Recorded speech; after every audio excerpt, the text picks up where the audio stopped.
Sermão às margens do Jordão, após o ato vergonhoso de uma prostituta.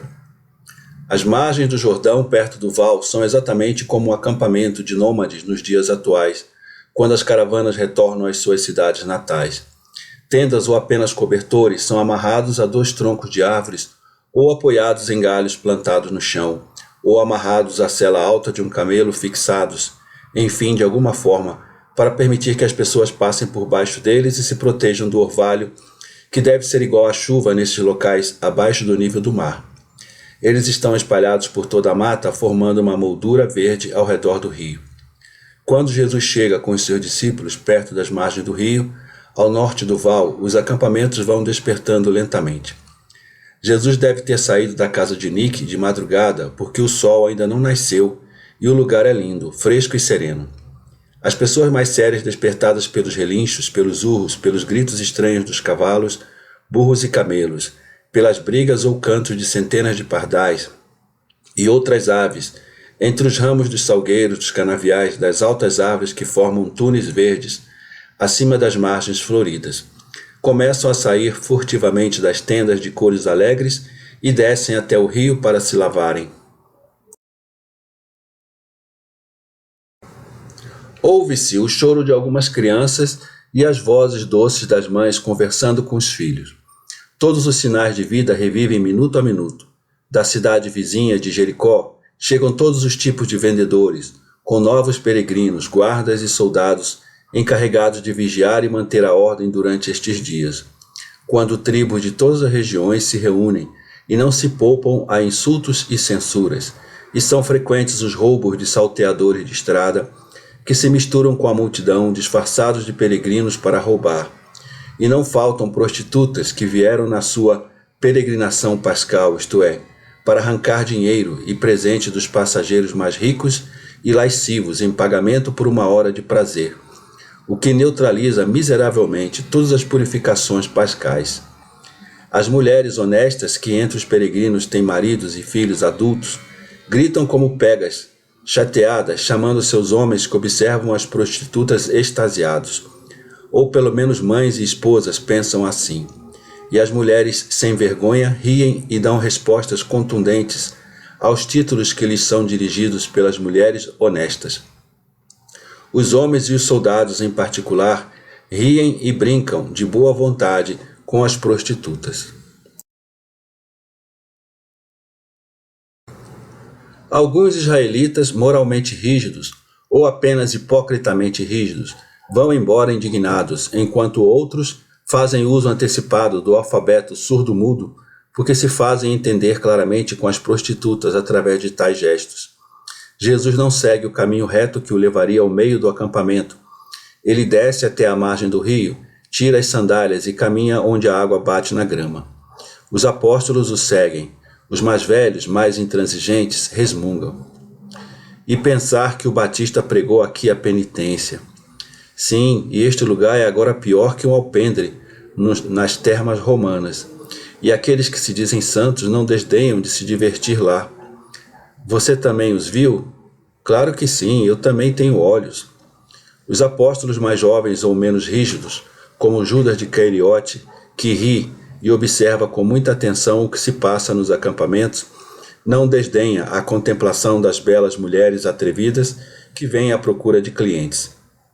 E Tomé ri enquanto observa as esposas iradas e os fariseus indignados. E Mateus, que não pode falar severamente contra os vícios e os corruptos, como já foi um pecador, contenta-se em suspirar e balançar a cabeça. E Tiago de Zebedeu, que observa sem interesse e sem criticar, com indiferença, seguem o seu pequeno grupo, à frente do qual estão Jesus com André, João e Tiago de Alfeu. O rosto de Jesus é pouco comunicativo, como se estivesse esculpido em mármore, e torna-se cada vez mais pouco comunicativo, pois do alto da barragem ouve palavras de admiração ou conversas desavergonhadas entre um homem não muito honesto e uma prostituta. Ele olha para frente o tempo todo, fixamente. Ele não quer ver, e sua atitude deixa sua intenção muito clara. Mas um jovem, magnificamente vestido, que está conversando com duas prostitutas, com outros companheiros como ele, diz em voz alta para uma das mulheres: "Vá, queremos dar boas risadas. Vá e ofereça-se, conforte-o. Ele está triste porque, pobre como é, não pode comprar mulheres." O rosto de marfim de Jesus cora e depois fica pálido novamente. Mas ele não olha em volta. Seu rubor é o único sinal de que ele ouviu.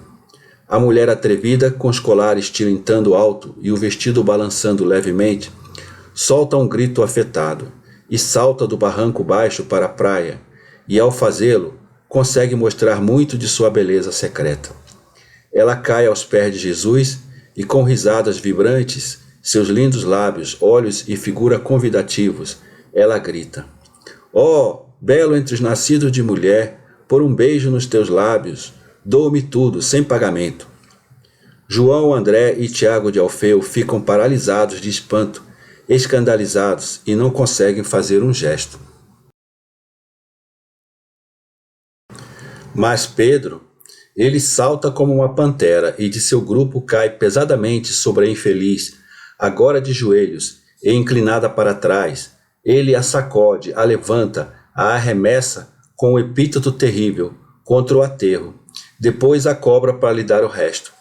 Jesus diz: "Simão!" Um grito que é mais que um sermão. E Simão volta para o seu senhor vermelho de raiva. "Por que você não me deixa puni-la?" "Simão, você não pune uma roupa que ficou suja. Você lava. A sua roupa é o seu corpo imundo, e a sua alma está poluída. Rezemos para limpar a sua alma e o seu corpo." Ele diz isso gentilmente, em voz baixa, mas alto o suficiente para ser ouvido pela mulher. E partindo novamente, ele agora lança um olhar com seus olhos gentis para a infeliz mulher por um momento.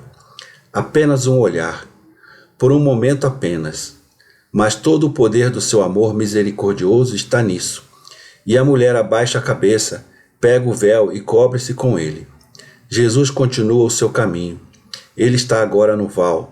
A água rasa permite que os adultos atravessem para o outro lado a pé. Basta levantar a roupa acima dos joelhos e procurar as grandes pedras brancas submersas na água cristalina que formam uma espécie de calçamento para as pessoas que atravessam. Os que estão a cavalo atravessam rio abaixo.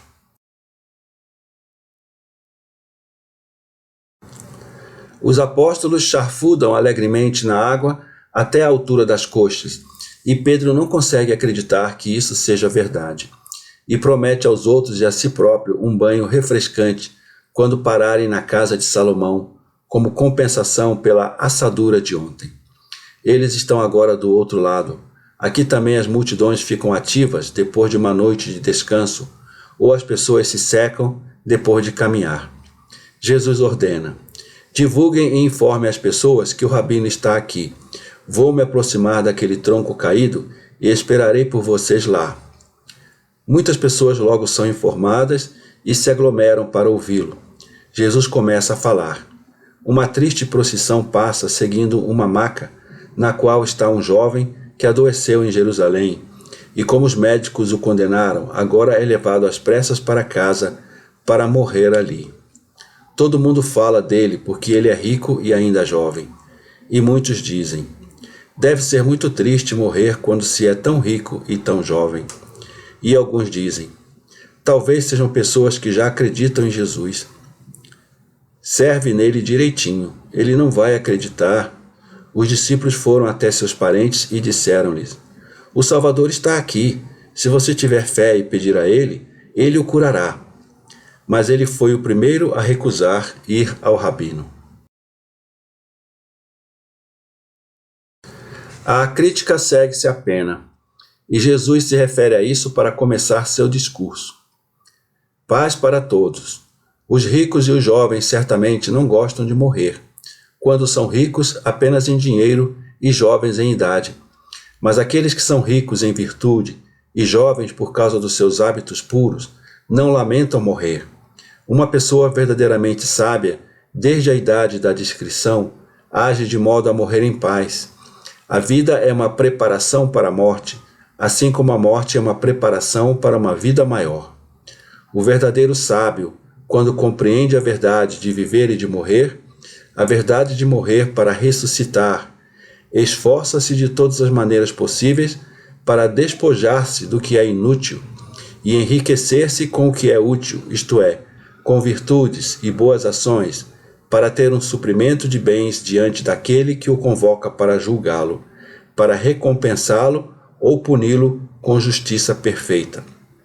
O verdadeiro sábio leva uma vida que o torna mais adulto em sabedoria do que um velho, e mais jovem do que um adolescente, porque, vivendo virtuosamente e com justiça, ele mantém em seu coração sentimentos tão puros que até mesmo os jovens às vezes não possuem.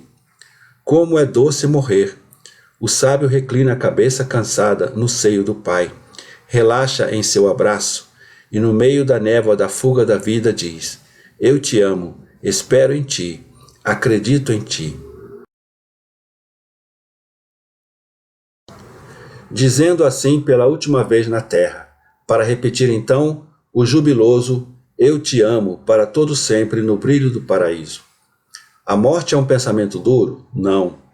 Um decreto justo para todos os mortais, é uma preocupação dolorosa para aqueles que não acreditam e estão cheios de pecados. Em vão o homem diz, para explicar a inquietante ansiedade de um homem que está morrendo e que não foi bom durante sua vida.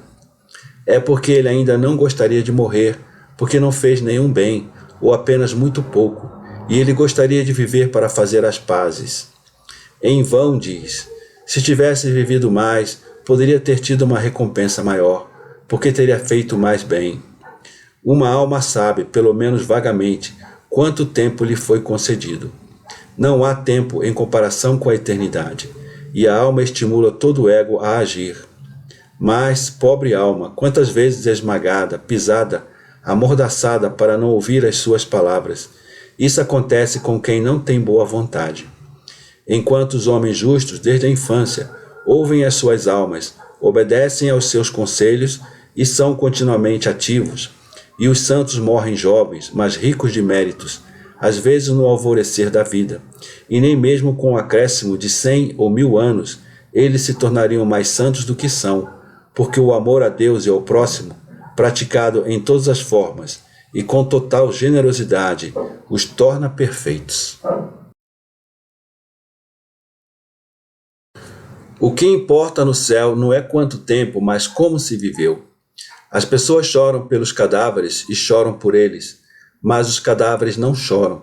As pessoas tremem ao pensar que devem morrer, mas não se preocupam em viver de modo a não tremer na hora da morte.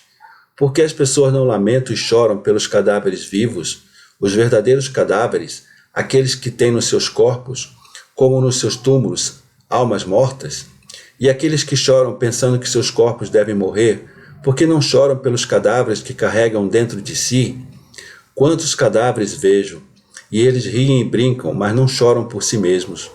Quantos pais, mães, maridos, esposas, irmãos, filhos, amigos, sacerdotes, professores, vejo que choram totalmente por um filho, uma esposa, um marido, um irmão, um pai, um amigo, um crente, um discípulo, que morreram em clara amizade com Deus, depois de uma vida que foi uma coroa de perfeição, e que não choram os cadáveres das almas de um filho, de um marido, de uma esposa, de um irmão, de um pai, de um amigo, de um crente, de um discípulo que está morto por vícios e pecados, e está morto e perdido para sempre, a menos que se arrependa.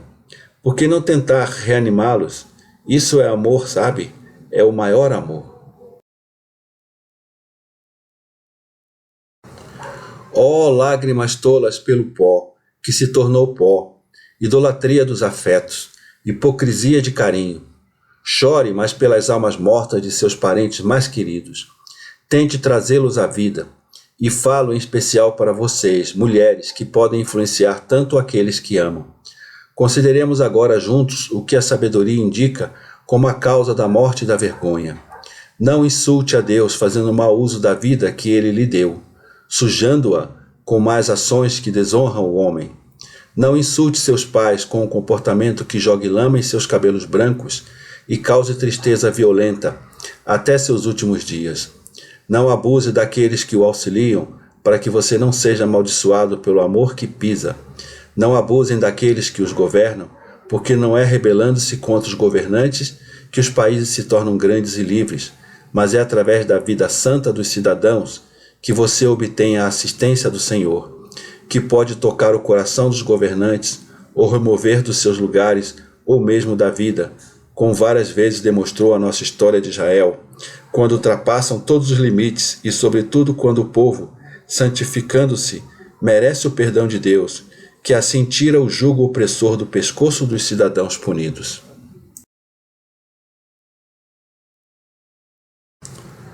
Não abusem de suas esposas, colocando sobre elas uma afronta de amor adúltero. E não abusem da inocência de seus filhos, com o conhecimento do amor ilícito. Viva santamente aos olhos daqueles que, tanto pelo seu amor como pelo seu dever, consideram você a pessoa que deve ser o exemplo da sua vida. Você não pode separar a sua santidade em relação ao próximo mais próximo da sua santidade para com Deus, porque um germina o outro, como os dois amores, de Deus e do próximo, germinam um ao outro. Esteja apenas com seus amigos. A amizade é um parentesco da alma. Está escrito: como é agradável que os amigos prossigam todos juntos. Mas é agradável que prossigam no caminho da virtude. Ai daqueles que poluem e traem a amizade, transformando-a em egoísmo, traição, vício ou injustiça. Muitos são aqueles que dizem: eu te amo, para descobrir o que os amigos fazem e explorar a informação em seu próprio benefício. Muitos são aqueles que usurpam os direitos dos seus amigos. Seja honesto com os juízes, com todos os juízes, desde o juiz altíssimo que é Deus e não pode ser defraudado ou enganado por práticas hipócritas, ao juiz íntimo, isto é, a sua consciência, aos juízes amorosos, sofredores, vigilantes do seu amor, que são os olhos dos seus familiares, aos severos juízes do povo. Não minta invocando Deus para corroborar suas mentiras. Seja honesto ao vender e comprar. Quando você está vendendo e sua ganância lhe diz: roube para ter lucro maior, enquanto sua consciência lhe diz: seja honesto porque você se arrependeria se fosse roubado. Ouça esta última voz, lembrando que não devemos fazer aos outros o que não gostaríamos que fizessem a nós mesmos. O dinheiro que vos é dado em troca de bens está muitas vezes molhado com o suor e as lágrimas dos pobres. Custa muito trabalho. Vocês não sabem quanto sofrimento isso custa, quanta tristeza e dor há por trás desse dinheiro, que vocês vendedores acham que é sempre pouco para o que vocês dão. Pessoas doentes, crianças órfãos, idosos sem dinheiro. Ah, santa dor e santa dignidade dos pobres, que os ricos não entendem, porque vocês não são levados em consideração. Porque as pessoas são honestas quando vendem aos poderosos e poderosas, por medo de retaliação, enquanto se aproveitam de irmãos desconhecidos e indefesos? Isso é mais um crime contra o amor do que contra a própria honestidade. E Deus o amaldiçoa, porque as lágrimas espremidas dos pobres, que só têm lágrimas como reação contra o abuso de poder.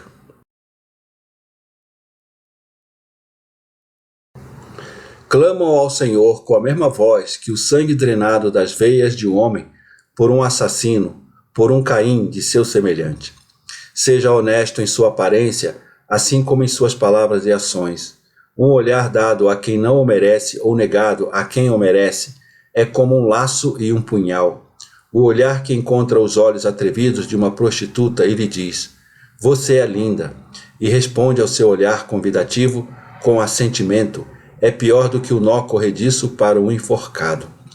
O olhar negado a um parente pobre ou a um amigo caído na pobreza é como um punhal que trespassa o coração daquelas pessoas infelizes.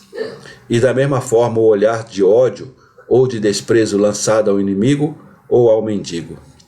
Os inimigos devem ser perdoados e amados, pelo menos com as vossas almas, se os vossos corpos se recusarem a amá-los. O perdão é amor ao Espírito. Não se vingar é amor ao Espírito. Um mendigo deve ser amado porque ninguém o conforta. Não basta tirar uma migalha e passar desdenhosamente. A oferta serve para o corpo faminto, nu e sem teto, mas a piedade que sorri ao oferecer, que se interessa pelas lágrimas do infeliz, é pão para o seu coração.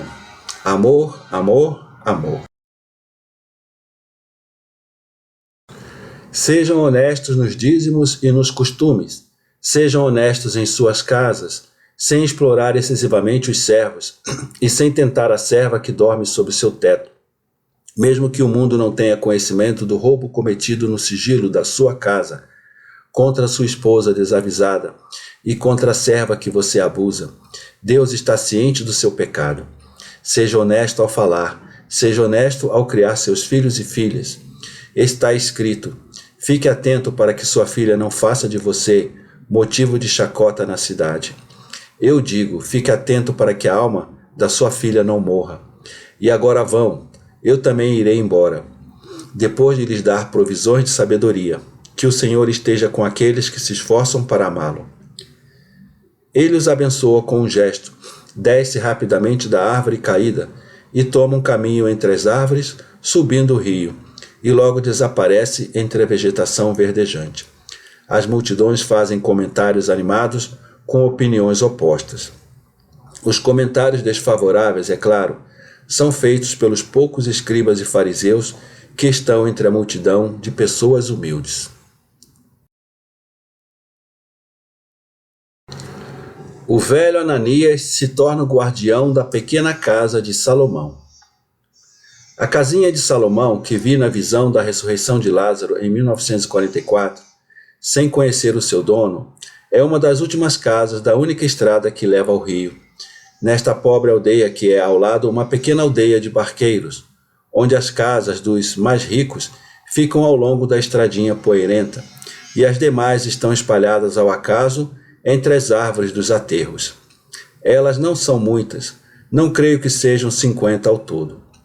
As urtigas atormentam os pés descalços dos apóstolos, tanto que Pedro e Tomé pegam 2 remos comidos por vermes e se ocupam em bater nas plantas irritantes para diminuir o seu efeito venenoso. Enquanto isso, Tiago e João tentam abrir a grande fechadura enferrujada e, quando conseguem, abrem a porta rústica, entrando em uma cozinha com cheiro de mofo e fechada. Poeira e teias de aranha decoram as paredes. Uma mesa rústica, alguns bancos e assentos e uma prateleira o mobíliam. Há 2 portas em uma das paredes. Pedro explora. Há um quartinho só com uma cama. Faz bem para Jesus. E aí? Ah, eu vejo. Isto é a despensa, o celeiro e um ninho de ratos. Vejam como correm. Eles roeram tudo nestes meses. Mas agora vou cuidar de vocês, não se preocupe. Mestre, podemos agir como se estivéssemos em casa aqui? Isso é o que Salomão disse. Muito bem, ouçam, irmãos, e você, Tiago, venha aqui e feche todos esses buracos. E você, Mateus, fique aqui na porta com Judas, e certifique-se de que nenhum rato saia. Imagine que você ainda é o gentil cobrador de pedágio de Cafarnaum. Nenhum cliente escapou de você então, nem mesmo se ele ficou magro como um lagarto depois de hibernar. E você vai pegar o máximo de erva que puder na horta e traz aqui. E tu, mestre, vai para onde quiseres, enquanto eu arrumo estes diabos imundos que estragaram estas redes boas e comeram toda a quilha de um barco. E enquanto fala, junta pedaços de madeira ruída, pedaços de redes reduzido como estopa a gravetos, tudo no meio da sala. E quando ele pega a grama verde, ele coloca em cima do resto e depois ateia fogo no lote e sai correndo quando as primeiras espirais de fumaça sobem da pilha. E ele ri, dizendo: que morram todos os filisteus. Mas você não vai colocar fogo em tudo? Pergunta Simão Zelote. Não, meu querido, porque a grama verde úmida sufoca as chamas, e as chamas exalam a fumaça da grama, e assim, como bons aliados, os elementos secos e verdes ajudam-se mutuamente na vingança.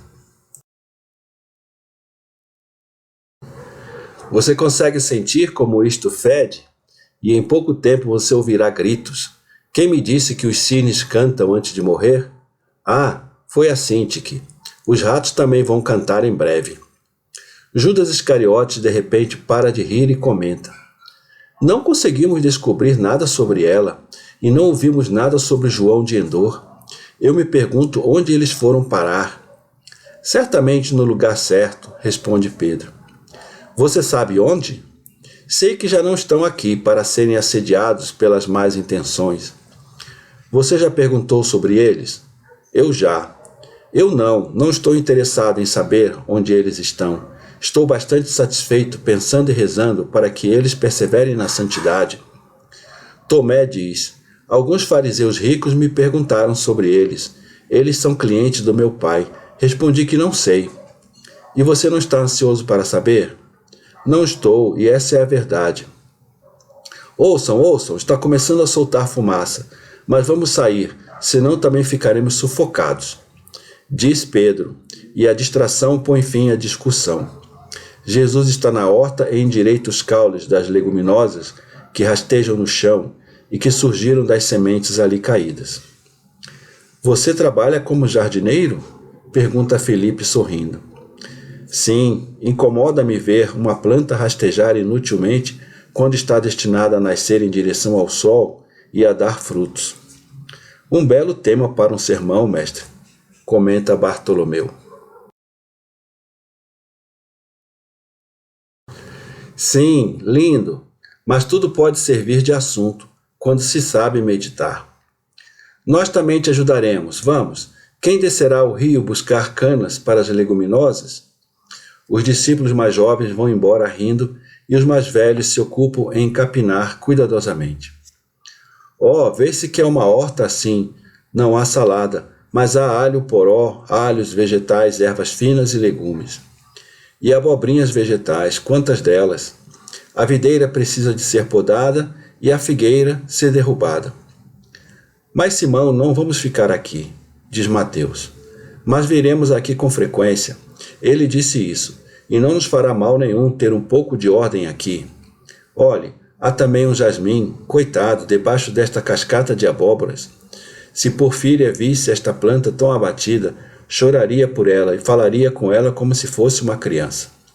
Claro, antes de ter Marzian, ela falava com suas flores como se fossem suas filhas. Aqui está, eu abri espaço aqui, eu removi a polpa porque... aqui estão os meninos com juncos e...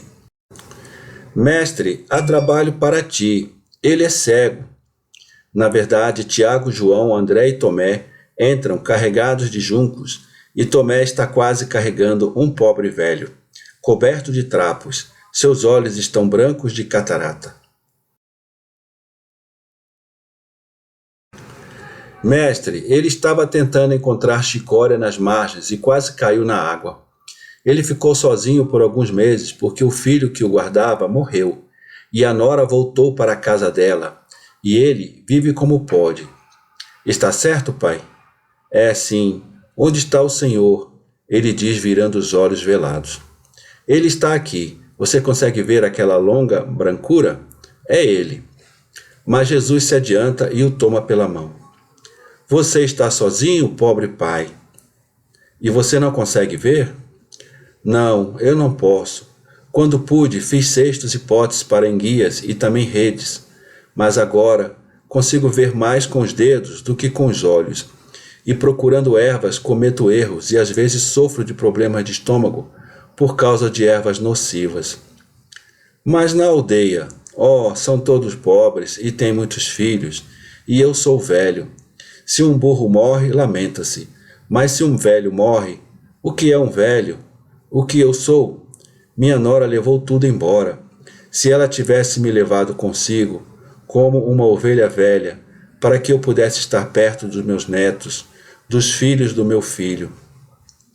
Chora, apoiando a cabeça no peito de Jesus, que o segura nos braços e o acaricia. Você tem uma casa? Ela vendeu. E como você mora?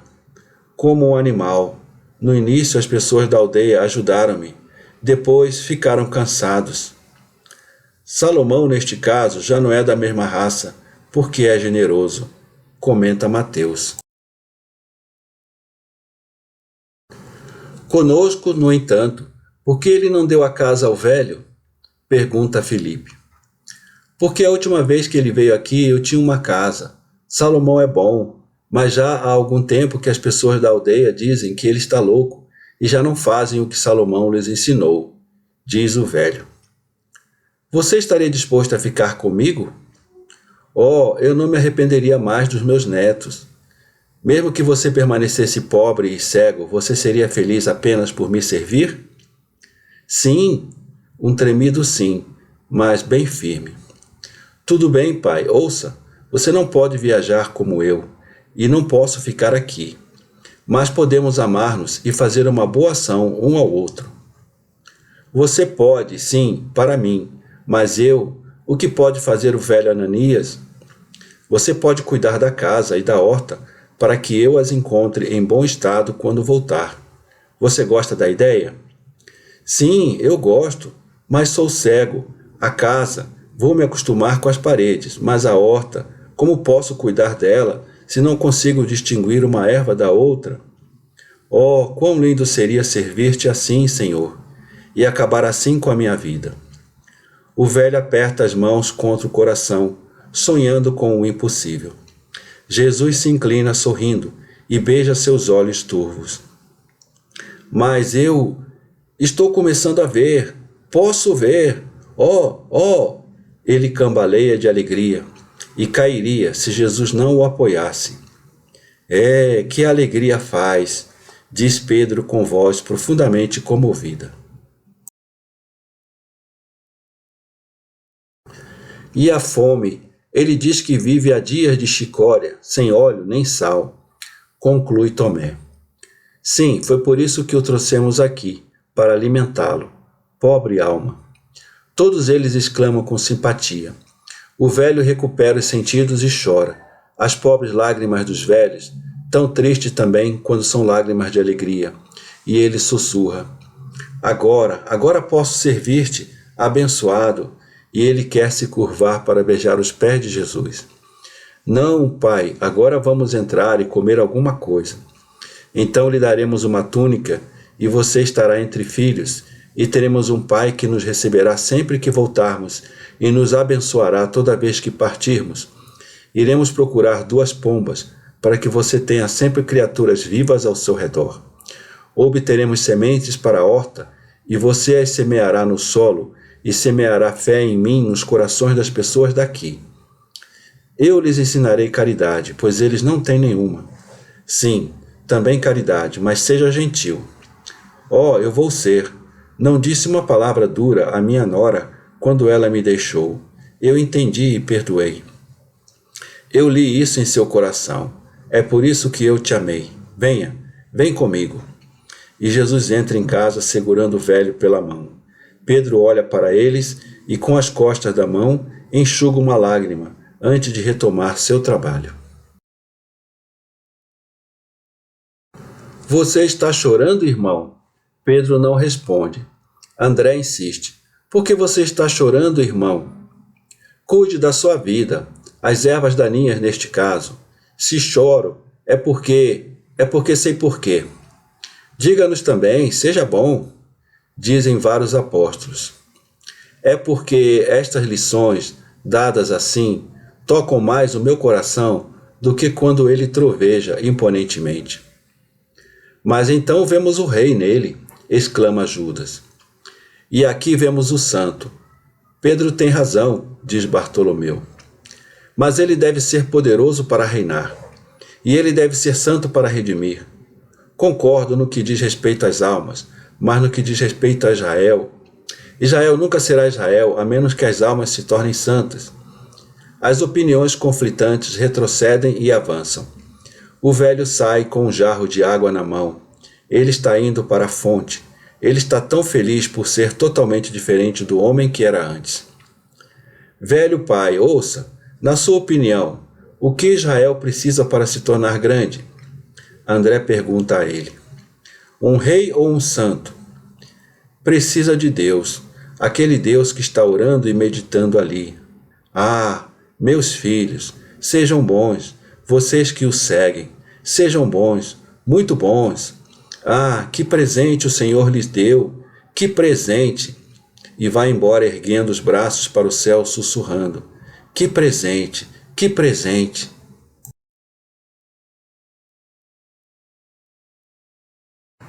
Inscreva-se no canal, ative as notificações, dê o seu like, comente e compartilhe.